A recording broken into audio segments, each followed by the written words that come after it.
Betapa sakitnya. Coba kita melihat kalangan nasionalis, Islam nasionalis sakit hati ketika melihat ada orang keturunan Yaman kemudian disujudi, diciumi kakinya oleh orang-orang pribumi pesek. Kenapa kaki Habib yang nakal?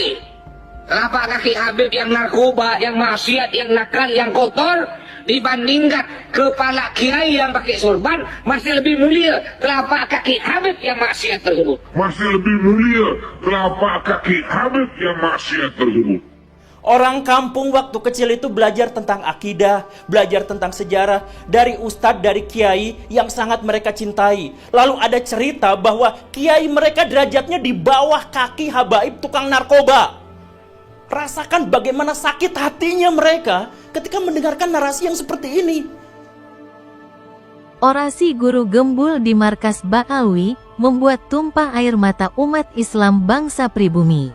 Ini adalah alarm untuk kalian para keturunan pendatang, bahwa kami pasti akan melawan, jika kesabaran kami benar-benar sudah tidak bisa dipertahankan.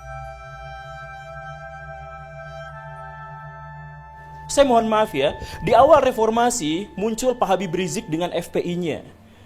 Pak Habib Rizik itu latarnya sebenarnya dari NU, tapi entah bagaimana ceritanya, di situ sudah mulai ada kisruh dengan NU yang lain. Anda jangan mengatasnamakan NU. Tidak, justru saya ingin mengatakan. Itu pribadi Anda. Ahmadiyah, saya tidak setuju dengan Ahmadiyah. Tetapi NU tidak pernah menyuruh orang melakukan kekerasan. Gus Dur kan tidak melihat. Dari mana dia bisa berkeyakinan? Kok orang nggak ngelihat berkeyakinan? Gus Dur itu buta mata juga buta hati. Gus Dur itu buta mata juga buta hati. Kita nggak bahas dulu soal apakah Pak Habib Rizik itu benar atau salah. Kita nggak bahas itu. Kita bahas bahwa Pak Habib Rizik memunculkan polemik pada waktu itu. Terkait dengan masalah toleransi, terkait dengan masalah FPI, terkait masalah hal yang semacam itu. Dan setengah dari kaum muslimin, anggaplah ya, data kasarnya adalah setengah dari kaum muslimin kemudian tidak setuju dengan ini, tapi mereka tidak melakukan apa-apa. Ketidakberanian, takut kualat, ini keturunan Nabi. Dan kemudian ketika Pak Habib Rizik agak turun dengan cerita-cerita dan drama-drama di media massa itu, muncul sesuatu yang lebih besar. Pak Habib Bahar bin Smith melakukan persekusi dan kekerasan, intimidasi terhadap orang lain, lisan maupun perbuatan, dan itu direkam, dipublikasikan kepada media-media mainstream di Indonesia. Keluar kau! Ada pendekar kau, ayo pendekar! Satu-satu lawan saya, ayo! Penipu kau! Penipu! Bajingan kau! Secara tiba-tiba, rumah kediaman klien kami digeruduk oleh ormas-ormas yang dipimpin langsung oleh saudara Habib Bahar bin Smith. Dalam video, tampak bahwa rombongan ormas-ormas berteriak memanggil klien kami dengan kata-kata kasar atau kata-kata yang tidak pantas, dan menggiring opini fitnah yang seolah-olah klien kami adalah seorang penipu ahli khidmat. Padahal, hal tersebut merupakan fitnah dan tidak benar. Dampaknya apa? Balik lagi. Ini mana ada keturunan Nabi seperti ini? Kami merasa malu, merasa jengkel, merasa takut, merasa terintimidasi. Bahkan Pak Habib Bahar bin Smith di pengadilan, ketika beliau sedang diadili, kemudian ada saksi dan kemudian beliau mengatakan, kamu tahu nggak siapa saya? Saya adalah keturunan Nabi. Kalau kakek saya begini, kamu tahu kakek saya seperti ini, kenapa kamu memberatkan? Kamu membuat kesaksian yang memberatkan pada saya. Muhammad jaddad atau jaddi, Muhammad kakekmu atau kakekku. Kalau engkau berkata Muhammad kakekmu, kadzabta, kamu bohong. Muhammad kakeknya siapa? Kalau engkau mengakui Muhammad kakekku, kenapa engkau bisa berani menjadi saksi yang memberatkan, menjadi saksi yang ingin memenjarakan anak sebagai cucu kakek yang ente bilang mengaku sebagai umat Nabi Muhammad SAW? Itu kan sebenarnya menyakiti kaum muslimin. Karena ada orang yang melakukan kekerasan atas nama Nabi, diadili tapi minta privilege. Siapa yang melakukan itu? Golongan habaib. Kalau misalkan kemudian tiba-tiba muncul bahwa kami sekarang sedang diadu domba antara kelompok ini dengan kelompok itu, bukan. Mungkin ada adu domba, tapi itu belakangan. Munculnya itu dari mana? Dari keresahan kaum muslimin, karena melihat di satu sisi kami mencintai, demi Allah kami mencintai Nabi. Dan wujud dari kecintaan kami terhadap Nabi adalah kami tidak akan mau menisbatkan kekerasan, kejahatan, dan kontroversi terhadap orang-orang yang mengklaim dirinya sebagai keturunan Nabi. sekali lagi ya, kita nggak bahas soal apakah Pak Habib Rizik itu benar atau salah. Kita nggak bahas soal Pak Habib Bahar itu benar atau salah. Kita nggak bahas itu. Kita membahas rasa takut dari kaum muslimin, rasa resah, rasa merasa terintimidasi. Karena di satu sisi, kaum muslimin sangat mencintai Nabi, tetapi di sisi lain ada keresahan bahwa Nabi dikaitkan dengan tindakan-tindakan atau simbol-simbol dari kekerasan. Itu rasa sakit hati itu belum terobati sampai akhirnya muncul di video Pak Habib Bahar yang sangat kontroversial itu, kakinya diciumin oleh santri-santri yang ngantri jalan bebek. Coba rasakan betapa sakit hati dan marahnya kaum muslimin. Kemudian lihat misalkan kelompok-kelompok Islam yang lebih moderat atau yang lebih plural. Mereka sakit hati melihat itu karena apa? Karena betapa feodalisme di antara kaum muslim masih terjadi. Ada orang yang diciumi kakinya. Kemudian kita melihat misalkan kelompok-kelompok yang lebih radikal atau kelompok-kelompok yang berpikiran lebih fundamental. Katakanlah kelompok Salafi yang kita sebut sebagai Wahabi misalkan. Mereka marah, mereka sakit hati karena apa? Karena ada orang sujud di depan orang lain atas nama keturunan Nabi. Betapa sakitnya.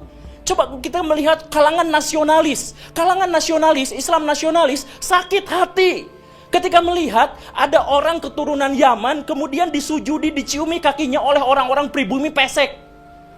Jadi dilihat dari konteks apapun, dalam perspektif apapun, ini benar-benar menyakiti kaum muslimin. Tapi kala itu kaum muslimin berpikir bahwa ya sudahlah, pasrah aja. Kami sakit hati, kami marah, kami pengen sekali untuk mengajak orang ini ke dalam ajaran agama yang benar, katakanlah seperti itu.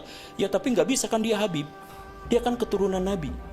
Jadi sebenarnya polemik ini bukan muncul gara-gara Kiai Imad, bukan muncul gara-gara dipopulerkan oleh saya, Guru Gembul, bukan.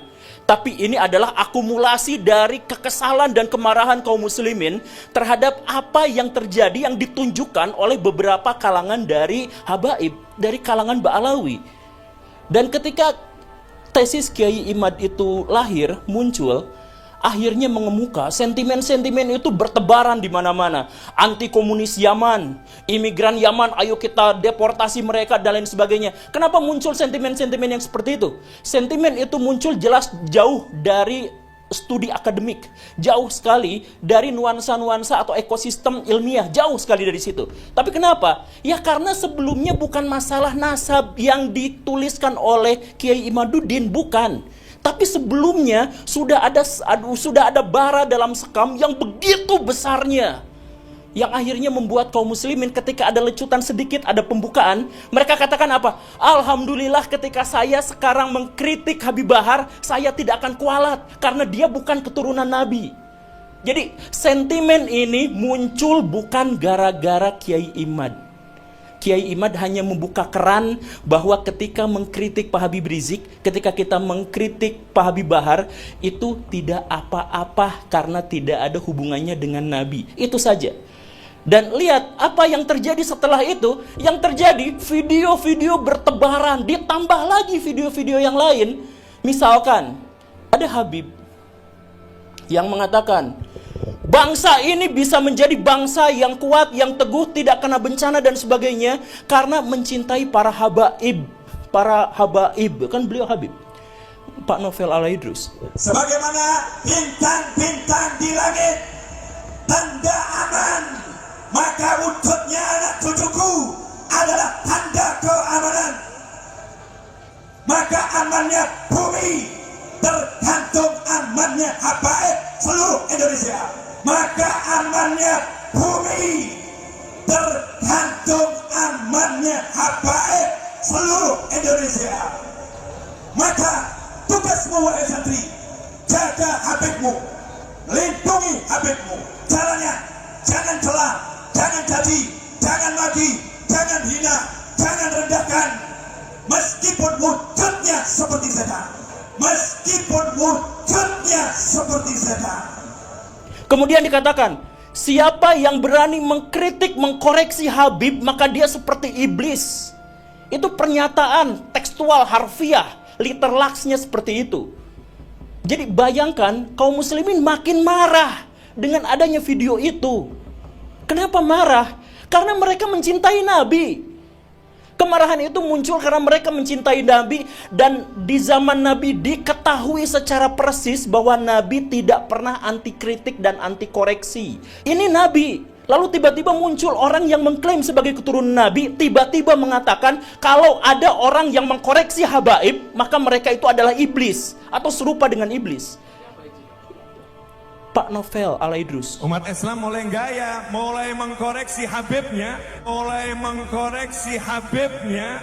mengkoreksi ulama-ulama dari anak cucu Nabi Muhammad SAW. Orang yang seperti itu mirip dengan iblis. Orang yang seperti itu mirip dengan iblis. Mirip dengan iblis.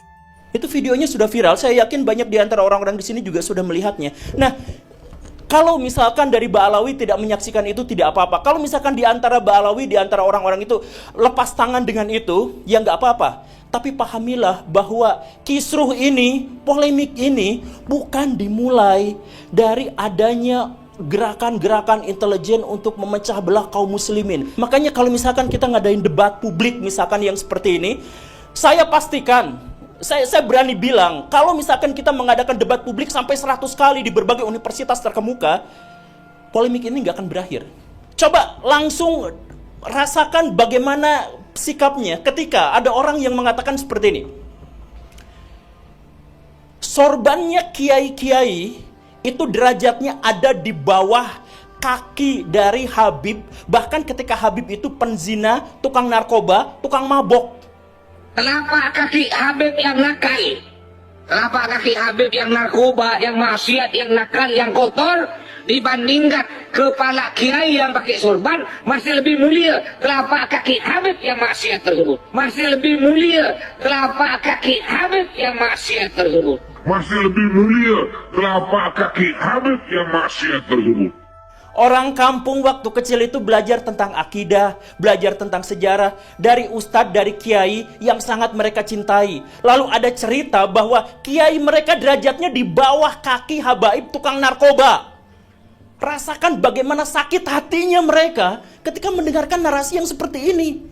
Bahwa kemudian Habib terbodoh itu 70 kali lipat lebih mulia daripada kiai-kiai. Coba kalau misalkan kita ikut pengajian, kita ketemu sama orang yang kita salim tangan karena menganggap ilmunya luar biasa, memberikan kontribusi kepada kehidupan kita, memberikan pencerahan kepada kita, lalu dikatakan bahwa mereka itu nggak seberapanya dibandingkan dengan Habib paling bodoh. Mana yang lebih dahulukan, Sayyid Jahil atau yang bukan Sayyid tapi alim?